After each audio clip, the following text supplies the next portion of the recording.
Hola, vamos a ver en este video el ejercicio número 8 de la guía 1, donde vamos a encontrar un estado de situación patrimonial y un estado de resultados que nos va a permitir definir con esas cuentas indicadores, ¿sí? O ratios para el análisis y la interpretación de estos estados.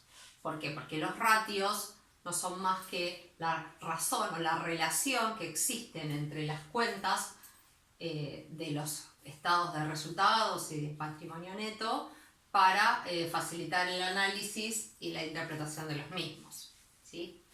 Con lo cual estos ratios o estos indicadores los vamos a agrupar en 4 razones, ¿no? O 4 relaciones, que es, una es la de liquidez, donde mide la capacidad de la empresa para satisfacer las obligaciones en función a la tenencia de estos activos líquidos. La razón de apalancamiento, o también podemos determinarla como razón de endeudamiento, donde mide la forma en que los activos de la empresa, ¿sí?, son financiados, o considerando, ¿sí?, lo que genera, la contribución que generan, ¿no?, los pasivos o los propietarios, el patrimonio neto. Lo otro de los ratios es la razón de actividad, que evalúa las habilidades con las cuales la empresa realiza los recursos que dispone. Y por último, la razón de rentabilidad o de rendimiento, donde mide la capacidad de la empresa para generar utilidades con los ciertos elementos financieros. Esa rentabilidad o rendimiento está dada por la relación entre el esfuerzo que genera un resultado, ¿sí? Por ejemplo, si se decide invertir 1.000 pesos, prestarle a alguien, invertir el esfuerzo de la prestación, digamos, de 1.000 pesos, y esos 1.000 pesos me generan un interés de 100 pesos, ¿qué quiere decir? Que el esfuerzo que tuve de invertir o de prestar 1.000 pesos me genera un resultado de 100 pesos. Con lo cual, el indicador es del 10%. Entonces, el rendimiento sobre esa inversión es del 10%. Esa es la relación que nos muestra los rendimientos. Siempre es el resultado sobre el esfuerzo. Bien.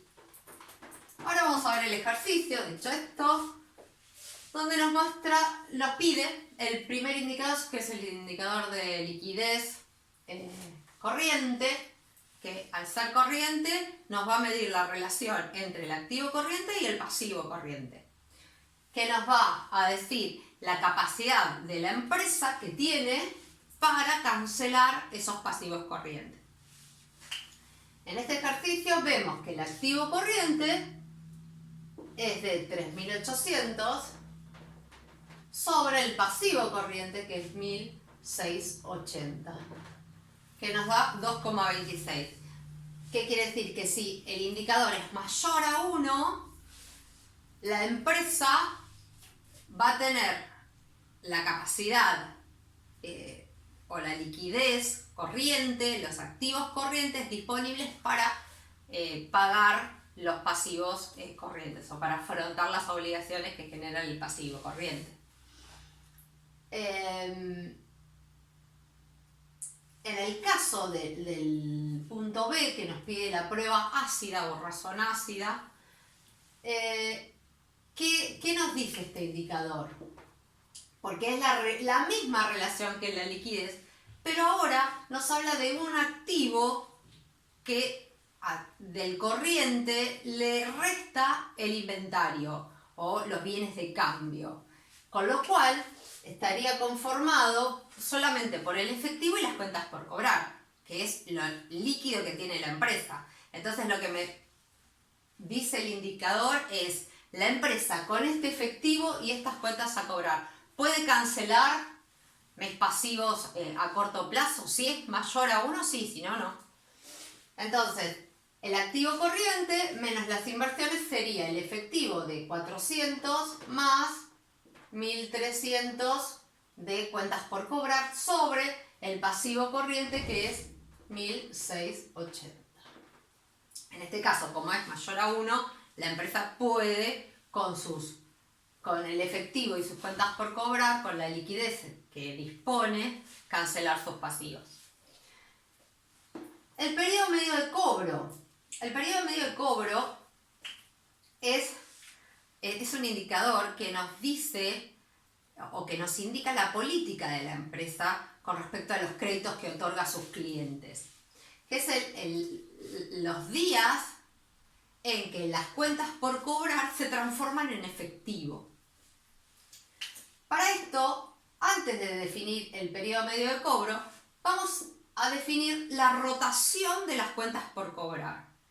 La rotación, las veces en que la cuenta por cobrar se transforma en efectivo.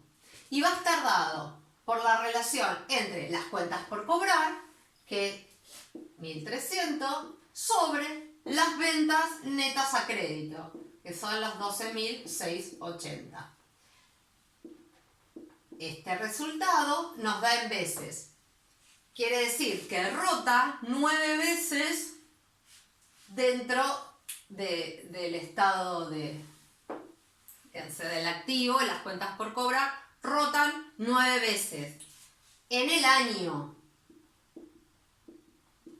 Entonces, si queremos saber cuál es el periodo medio de cobro, que nos da cuántos días,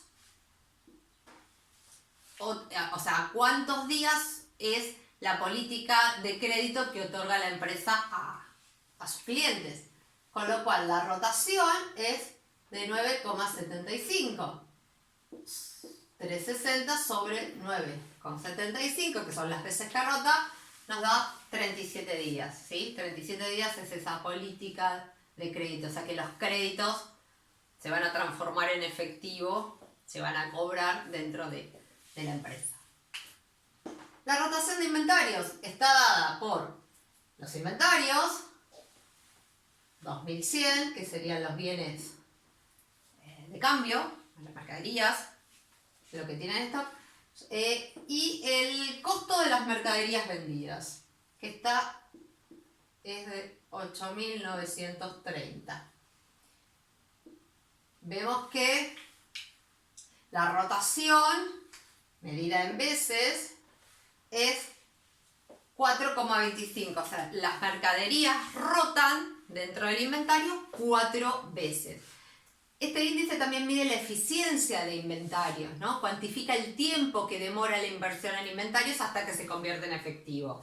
También permite ver el número de veces que la inversión va al mercado y cuántas veces se repone ese inventario. La razón de deuda o valor neto está dada por la relación entre el pasivo y patrimonio neto. Este indicador claramente nos muestra la estructura de financiamiento de la empresa, ¿sí? Si este era pasivo, que estaba hasta acá, pasivo, y acá, y patrimonio neto, ¿sí? Y este es todo el pasivo. Con lo cual, lo que vemos es, siempre decimos lo mismo, toda esta estructura de activo se financia una parte con pasivo y otra parte con patrimonio neto. Bueno, este indicador nos muestra la relación, cuánto de pasivo y cuánto de patrimonio neto. O sea, cuánto la empresa, sus activos, los financió con terceros y cuánto fueron por los propietarios. En este caso, el pasivo sería 1.680, que es el pasivo corriente, más el pasivo no corriente. Total del pasivo sobre el patrimonio neto, que es 3.440. Si es mayor a 1, quiere decir que el pasivo es mayor, la estructura del pasivo es mayor a el patrimonio neto, ¿sí? Parte de los bienes la empresa lo financia, la mayor parte lo financia con pasivo y no con patrimonio neto. Otra de las razones o de los ratios que pueden analizarse dentro de esta estructura de ver cuánto la empresa financia con terceros y cuánto con patrimonio neto, podemos ver que la relación entre el pasivo, el total del pasivo, que en este caso eran los 1.680 corriente más 2.000, sobre todo lo que sea a largo plazo, el financiamiento a largo plazo, considerado por el pasivo no corriente, ¿sí? Que es los 2.000, más el patrimonio neto, 3.440. Eso nos da la relación que hay entre el total del pasivo y pasivo no corriente más patrimonio neto. Puede haber otros ratios, muchas. Podemos ver el pasivo corriente sobre el pasivo no corriente más patrimonio neto. Todas las relaciones que puede haber dentro de la estructura de financiamiento de los activos. Otro es el margen de ganancia bruta. El margen de ganancia, acá nos entramos un poco en las cuentas de resultados y vemos que la ganancia bruta, veamos acá, que es 3.750 sobre el total de ventas, 12.680,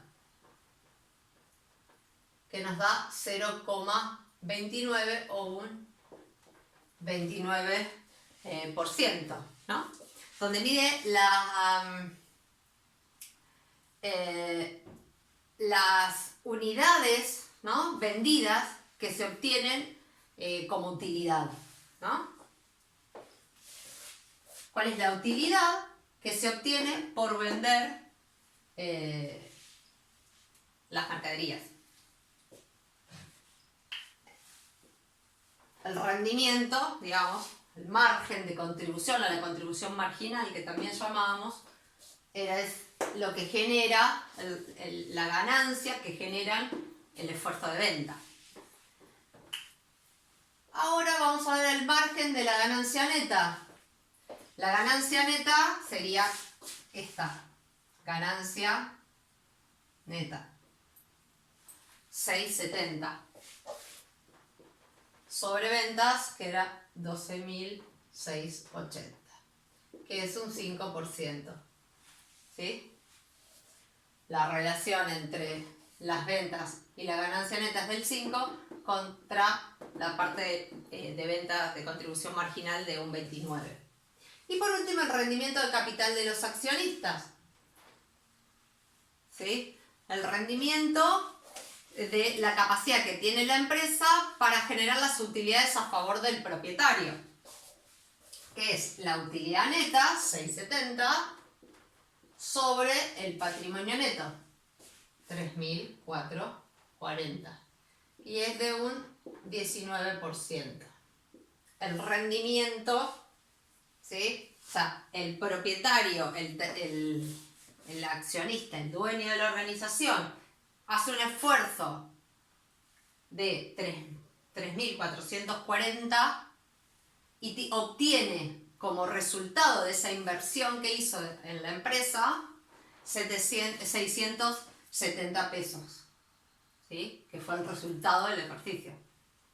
Él invirtió, el propietario, 3.440 y obtuvo un rendimiento de 670. Por lo tanto, y obtuvo resultados, por 670. Por lo tanto, el rendimiento de su inversión fue del 19%. El esfuerzo, acá vemos el esfuerzo y acá el resultado que le genera ese esfuerzo al propietario. Acá podemos mostrar algunos indicadores que nos permite ver un poco el estado de situación o interpretar los estados contables, donde vemos que es una empresa que sus activos, inclusive el más líquido, sus activos a corto y cortísimo plazo, afronta sus pasivos a corto plazo, que otorga créditos a sus clientes a 30 y pico de días. Tiene una rotación de inventarios, ¿sí? De 4 veces en el año, y también que su estructura de financiamiento es generada por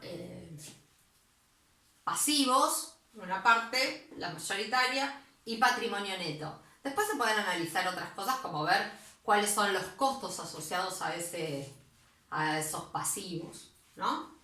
Que eso también lo vamos a ver más adelante.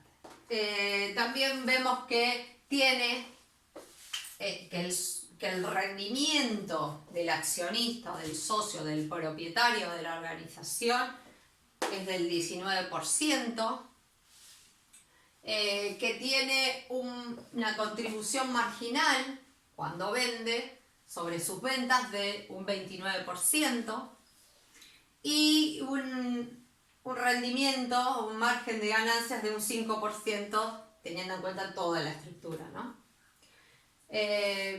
Bueno, este es el ejercicio y bueno, vamos a ver muchos más y cualquier duda lo vemos en la clase de consulta.